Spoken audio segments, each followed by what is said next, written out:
नमस्कार। Online classes में आपका स्वागत है। आज की क्लास में हम एकांकीकार विष्णु प्रभाकर का परिचय देखेंगे और उनकी वापसी एकांकी का विवेचन करेंगे। विष्णु प्रभाकर का जन्म 21 जून 1912 को गांव मीरपुर, मुजफ्फरनगर, उत्तर प्रदेश में हुआ था और इनकी मृत्यु 11 अप्रैल 2009 में हुई थी। और इनकी मृत्यु के बारे में कहा जाता है कि वे 97 वर्ष के थे और उन्होंने अपना अंतिम संस्कार नहीं करने की इच्छा रखी, क्योंकि उन्होंने अपना शरीर अखिल भारतीय आयुर्विज्ञान संस्थान जो है एम्स, उसको दान करने का फैसला लिया था। तो इसीलिए उनका जो शरीर है उसका अंतिम संस्कार नहीं किया गया और एम्स को सौंप दिया गया।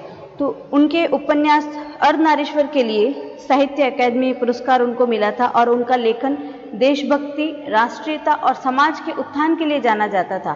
तो उनकी जो प्रमुख कृतियां हैं उनमें ढलती रात, स्वप्नमयी, संघर्ष के बाद और आवारा मसीहा, ये सब शामिल है। और जो आवारा मसीहा है वो बंगाली उपन्यासकार शरत चंद्र चटर्जी की जीवनी है, जिसे अब तक की 3 सर्वश्रेष्ठ हिंदी जीवनियों में से एक माना जाता है। उनकी पहली नौकरी एक चतुर्श्रेणी कर्मचारी के रूप में थी और उन्हें उसके लिए 18 रुपये मासिक वेतन मिलता था और उन्होंने अपनी इसी नौकरी के साथ पढ़ाई भी जारी रखी और हिंदी में प्रभाकर और हिंदी भूषण की डिग्री हासिल की। तो इसके बाद उन्होंने अंग्रेजी में स्नातक किया और बाद में अपनी नौकरी के साथ ही एक नाटक कंपनी में भी भाग लिया और 1939 में हत्या के बाद उनका एक पहला नाटक प्रकाशित हुआ। विष्णु प्रभाकर मूल रूप से गांधीवादी और आदर्शवादी रहे। नैतिक मूल्यों को पहचानने में वे गांधीवाद से सहायता लेते थे। उनकी निजी दृष्टि आदर्शवाद पर टिकी थी और इस प्रकार उन्होंने आदर्श और यथार्थ का अपूर्व समन्वय करके एक विशेषता अर्जित की। इसी विशिष्टता के कारण उनका व्यक्तित्व सबसे अलग रहा। मानव उनका लक्ष्य है और इसके संबंध में उन्होंने स्वयं ने कहा है कि मनुष्य जो कुछ दिखाई देता है केवल वही नहीं है, इसके अतिरिक्त वह कुछ और भी है, बल्कि वह कुछ और ही अधिक है। आदर्श और यथार्थ का समन्वय मुझे प्रिय है, मानवता मेरा लक्ष्य है। तो वे मानवतावादी आदर्श के बिना जीवित नहीं रह सकते थे और यथार्थ के बिना चल नहीं सकते थे। तो मानवतावादी विष्णु प्रभाकर अपनी कला के प्रति ईमानदार होने के कारण सदैव प्रयत्नशील रहे हैं। विष्णु प्रभाकर को बचपन से ही पढ़ने का शौक था और उन्होंने चंद्रकांता संतति से लेकर के प्रेमचंद, जयशंकर प्रसाद, बंकिम चंद्र चटर्जी, रविंद्रनाथ टैगोर, शरत चंद्र, इन सभी को पढ़ा, लेकिन शरत चंद्र ने उनको विशेष रूप से प्रभावित किया। फिर Thomas Hardy, Dickens, Tolstoy, Chekhov, Gorky आदि सभी ने इनको प्रभावित किया। तो इन्हें पढ़ने के पीछे उनका लेखक बनने की जो चाह थी वो दबी रही होगी।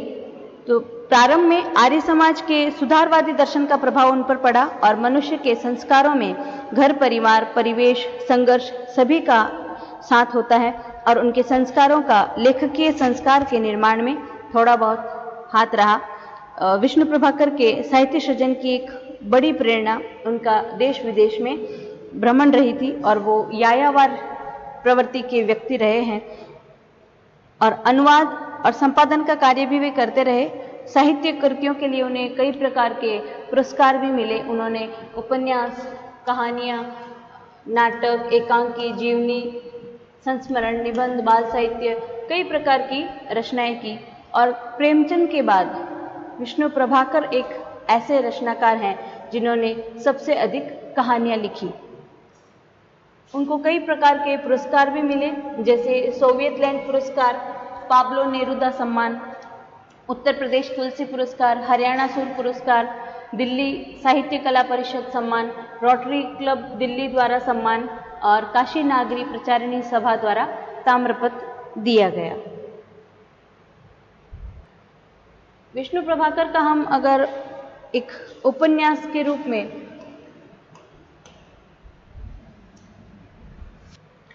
इनका व्यक्तित्व देखें तो ये एक बहुत बड़े उपन्यासकार भी कहे जाते हैं।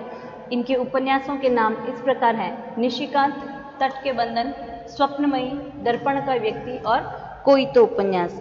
तो इनका जो पहला उपन्यास है वो निशिकांत उपन्यास है और इसका कथानक सामाजिकता और सामूहिकता के बिंदु से आरंभ होकर के व्यक्तिगत धरातल पर समाप्त होता है।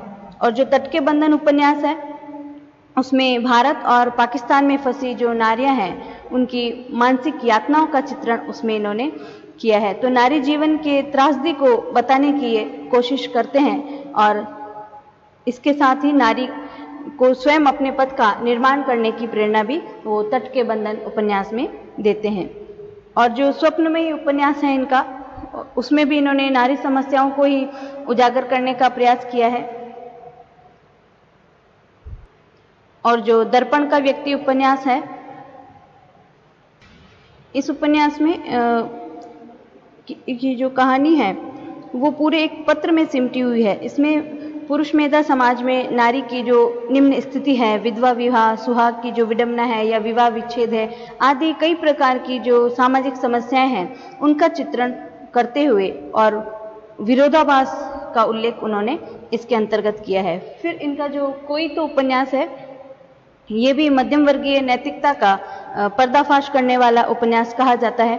मध्यम वर्ग ही समाज में करणीय और अकरणीय की सीमा रेखा को निर्धारित करता है और संस्कृति सभ्यता के मानदंड के मूल्य को स्थापित करता है, लेकिन मूल्य स्थिर नहीं रह सकते और नैतिकता के कारण मूल्यों में वे परिवर्तन करना नहीं चाहता है। तो ऐसे अवसर में समाज में जो स्थिति पैदा होती है उसकी एक झलक दिखाने का प्रयास कोई तो उपन्यास में किया गया है। अब हम एकांकीकार के रूप में विष्णु प्रभाकर का परिचय देखेंगे। विष्णु प्रभाकर फ्रायड के मनोविश्लेषण पद्धति से प्रभावित होकर के इस पद्धति को अपने एकांकियों में अपनाते हैं। तो वे सन 1939 से ही एकांकी लिखते रहे और उनमें अधिकतर एकांकी सामाजिक एकांकी हैं जिनकी नींव यथार्थवाद पर आधारित है। तो मानव की जन्मजात प्रवृत्तियों का सूक्ष्म विश्लेषण करके उनकी व्यावहारिकता का अध्ययन करना और उसे आदर्श की ओर उन्मुख करना उनकी विशेषता कही जा सकती है। तो हिंदी एकांकी के क्षेत्र में उनका योगदान अविस्मरणीय है। उनके एकांकियों के मूल रूप से सामाजिक उलझनों, युवा वर्ग में व्याप्त जो असंतोष है, नर नारी के पारस्परिक संबंध, युद्ध की विभीषिका, प्रेम विवाह जैसी समस्याएं उसका विषय है। तो उनकी एकांकियों में मुख्य रूप से अशोक एवं अन्य एकांकी, मैं भी मानव हूँ और प्रकाश और परछाई, ये सबसे अधिक महत्वपूर्ण है। तो उनकी एकांकियों का जो वर्गीकरण है हम इस प्रकार कर सकते हैं कि जो सामाजिक समस्या प्रधान एकांकियां हैं उसमें है प्रतिशोध एकांकी, पाप, बंधन मुक्त, साहस, रक्तचंदन, वीर पूजा, देवताओं की घाटी, मां बंटवारा, नया समाज आदि सामाजिक समस्याओं पर आधारित एकांकियां हैं। उसके बाद जो राजनीतिक और नवनिर्माण से संबंधित एकांकी, इस वर्ग में उनके राजनीतिक विचारों से प्रभावित एकांकी आती हैं, जैसे हमारा स्वाधीनता संग्राम, हत्या के बाद, कांग्रेसमैन बनो और क्रांति। अन्य जो उनकी एकांकियां हैं उनमें प्रमुख है मनोवैज्ञानिक एकांकी, हास्य व्यंग्य एकांकी, पौराणिक ऐतिहासिक एकांकियां और रेडियो एकांकियां। तो देश के जो वातावरण है उसका चित्रण, गांधीवादी विचार पद्धति का प्रतिपादन और मनोवैज्ञानिक अंतर्दृष्टि आदि इनकी जो एकांकियां हैं उनकी विशेषताएं कही जा सकती हैं। तो वे अपने एकांकियों द्वारा मनुष्य की भावनाओं और उनकी उलझनों और संघर्षों को सुलझाने की चेष्टा करते हैं। तो समग्र रूप से विष्णु प्रभाकर के साहित्यिक परिचय के रूप में हम कह सकते हैं कि उन्होंने हमेशा मानव मात्र के हितों को महत्व देना चाहा, इसलिए उन्हें मानवतावादी साहित्यकार के रूप में मान्यता देना सभी दृष्टिकोणों से उचित रहेगा। भारतीय समाज की बहुमुखी समस्याएं, अभाव और उपलब्धियां प्रभाकर जी के साहित्य का विषय बनी। जीवन की कोई न कोई समस्या, घटनाएं तथा उपलब्धियां साहित्य सृजन का उद्देश्य बनती है। तो जीवन का तथ्यात्मक चित्रण प्रस्तुत करना साहित्य का मुख्य विषय रहता है। तो मानवीय संबंधों की अमानवीयताओं को समाज से मूल रूप से नष्ट कर आदर्श समाज की वास्तविकता के धरातल पर स्थापना करने का प्रयास करना होगा। इस प्रकार उनकी समस्त रचनाओं से पाठक समाज उद्बोधित होकर के जीवन के साथ कार्य रूप में जुड़ करके समाज की प्रकृति समृद्धि में सहायक होता है। अब हम वापसी एकांकी के बारे में पढ़ेंगे। इसके जो पात्र हैं उसमें मुख्य पात्र है असगर और अन्य पात्र हैं बुनियाद, मकसूद, चौधरी, लालाजी, सरदारजी और इंस्पेक्टर। तो असगर और जो उनके साथी हैं बुनियाद, मुनीर, मकसूद कश्मीर में अपने जन्म के समीप जो छतरी से उतर करके खड़ी फसल में छिप जाते हैं। इन सबको पाकिस्तानी सेना ने यहाँ पर भेजा था। तो गांव के जो चौधरी हैं और किसान हैं फसल में छिपे हुए शत्रुओं को ढूंढते हैं। तो असगर के साथी उन पर गोली चलाना चाहते हैं, असगर मना करता है। फिर भी उसी विश्वास में मनुष्यता की वापसी इस शीर्षक को चरितार्थ कर जाती है। तो नाट्य परिस्थितियों को देखते हुए संघर्ष की ओर अग्रसर होते हुए उनकी चरम सीमा पर ले जाने का कार्य ये असगर पात्र करता है। तो असगर भारत पर आक्रमण करने वाली जो शत्रु सेना है उसका छतरीधारी सैनिक होता है। ये भारत विभाजन के पूर्व कश्मीर में उसी गांव में रहता था जिस पर आक्रमण करने का उसे आदेश मिला है। तो शत्रु छाताधारी सैनिकों का भारत अधीन कश्मीर में उतरना, हवाई आक्रमण की तैयारियां करना, भारतीय नागरिकों में सांप्रदायिक दंगे भड़काने के षड्यंत्र करना आदि जो परिस्थितियां हैं वह जब इसका मंच पर आयोजन किया जाता है, मंचित किया जाता है तो दर्शकों की जिज्ञासा बढ़ती है और रोचकता उत्पन्न होती है। फिर ये जो मकसूद है ये पाकिस्तानी सैन्य दल का कप्तान है जो पाकिस्तानी हवाई जहाज़ों को उचित समय पर इशारा करने के लिए आया है। और असगर इसी गांव के लतीफ़ का बेटा है जो पाकिस्तान चला गया। चौधरी, लालाजी और सरदारजी इसी गांव के किसान हैं। इंस्पेक्टर पुलिस कर्मचारी है। असगर इसका मुख्य पात्र है। वहीं अपने आप को अपने गांव वापस आया हुआ समझता है और वही दुश्मन से दोस्त बन जाता है। तो उसी के चरित्र पर प्रकाश डालने के लिए इस एकांकी की रचना हुई है। और असगर के बाद इसमें प्रमुख रूप से चौधरी जो अपने दोस्त लतीफ़ के बेटे असगर को दोस्त दुश्मन समझने के जो अंतर संघर्ष है उसको सुलझा पाता है। तो ये जो एकांकी है ये रेडियो एकांकी के अंतर्गत आती है और उसमें इसको ध्वनि रूपक शैली में लिखा गया है। तो इसमें जो नाट्यधार है ध्वनि ही है जिस पर सभी चरित्र बोल करके अपना नाट्य चरित्र पूरा करते हैं। तो इसमें एकांकीकार ने ऐसी जो नाटकीय परिस्थितियां होती है उसको उत्पन्न किया है, उसको यहाँ पर उसका चरित्रांकन किया है जहाँ पहले भारत से भाग करके वह पाकिस्तान गया और जो असगर है और युद्ध के सिलसिले में फिर यहाँ आकर के अपनी मातृभूमि के प्रति उसका जो प्रेम है वो उद्वेलित होता है और वह व्याकुल हो जाता है। यहाँ की धरती पर पैर रखते ही यहाँ के लोग, यहाँ की जो उसकी पुरानी यादें हैं वो सब उसको धरती माता के प्रति उसकी ममता को उमड़ने के लिए मजबूर कर देती है। तो इस एकांकी का जो वातावरण है या जो परिस्थितियां हैं वो 1965 का जो पाकिस्तान का आक्रमण था, भारत के अधीन जो कश्मीर का एक गांव है उसके समय की इसमें चरित्रांकन इसमें किया गया है। तो ध्वनि प्रभावों से जो देहाती गांव है उसकी जो युद्ध की विभीषिका है उसके पहले का जो वातावरण है उसको यहाँ पर चित्रित करने का सफल प्रयास विष्णु प्रभाकर द्वारा किया गया है। तो हवाई जहाज की जो गड़गड़ाहट है, गोली चलने की आवाज़ है, ट्रैक्टर की गड़गड़ाहट है और उससे फसल काटे जाने का जो प्रभाव है, इनसे जो वातावरण है वो एकदम सजीव हो जाता है। इस एकांकी का उद्देश्य क्या रहा होगा? शायद कि जो पाकिस्तानी असगर है उसके मन में अपनी मातृभूमि के प्रति जो प्रेम उमड़ रहा है कि भूगोल धरती के टुकड़ों में बांट सकता है, धरती को टुकड़े टुकड़े कर सकता है, भौगोलिक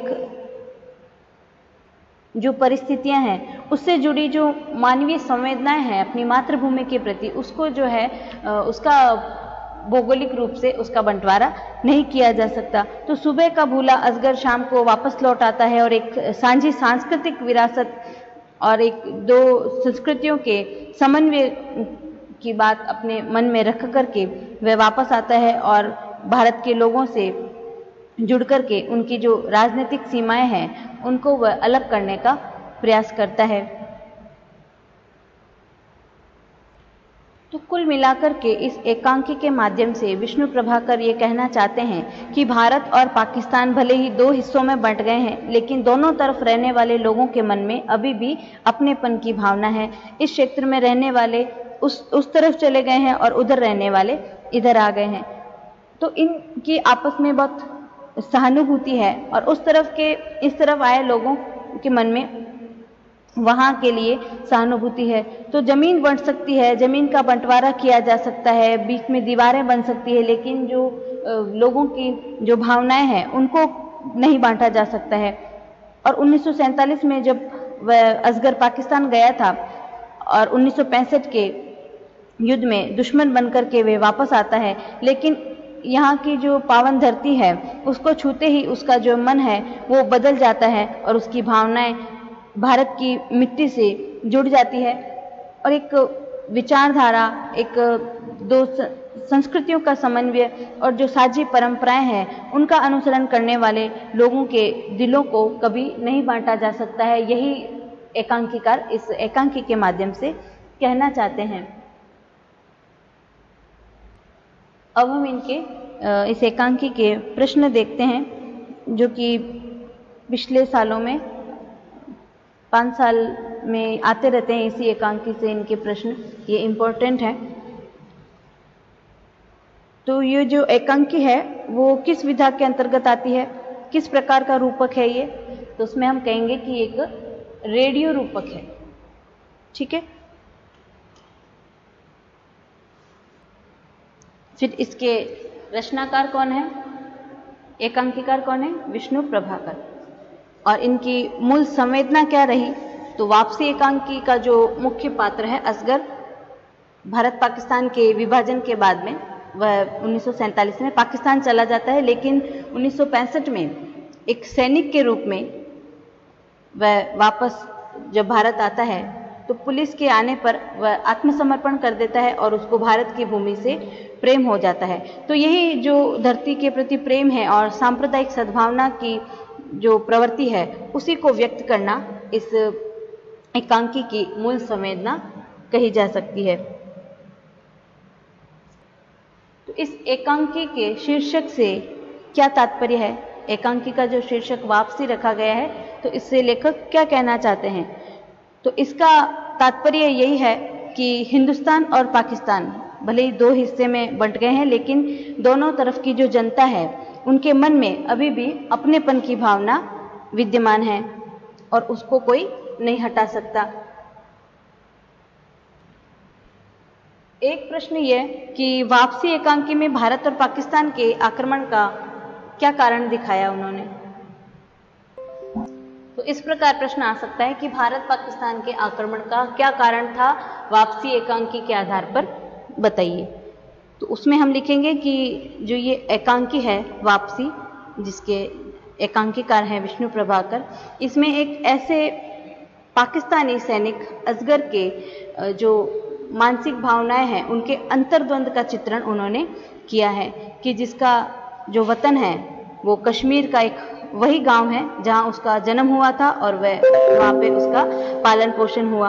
और पाकिस्तान के द्वारा आक्रमण करने के 3 कारण इस एकांकी में इन्होंने दिखाए कि जिसके लिए छाताधारी सैनिक उस कश्मीरी गांव में उतर करके फसलों के पीछे छुप जाते हैं और पहले तो कश्मीर पर आक्रमण करके वहाँ की जो जनता है उनमें डर पैदा कर देते हैं, दूसरे वहाँ के जो नागरिक हैं उनको आपस में भड़का करके हिंदू मुस्लिम सांप्रदायिकता के दंगे कराना चाहते हैं। और अंत में उन्होंने तीसरा कारण ये बताया कि जो असगर है पाकिस्तान के जो लड़ाकू विमान हैं उनको टॉर्च दिखा करके बम डालने का संकेत कर सके। तो इस प्रकार वापसी एकांकी में भारत पाकिस्तान के आक्रमण के 3 कारण दिखाए। तो इस प्रकार आज की क्लास में हमने विष्णु प्रभाकर का साहित्यिक परिचय और उनकी जो वापसी एकांकी है उनके बारे में जानकारी ली। तो निष्कर्ष रूप में इनका अध्ययन करने के बाद हम ये कह सकते हैं कि उनका जो साहित्य है प्रत्यक्ष और अप्रत्यक्ष रूप से हमारे जीवन को प्रभावित करने के साथ ही प्रेरणा भी देता है। सभ्यता और संस्कृति के मूल्यों की रक्षा करने का भाव उनमें विद्यमान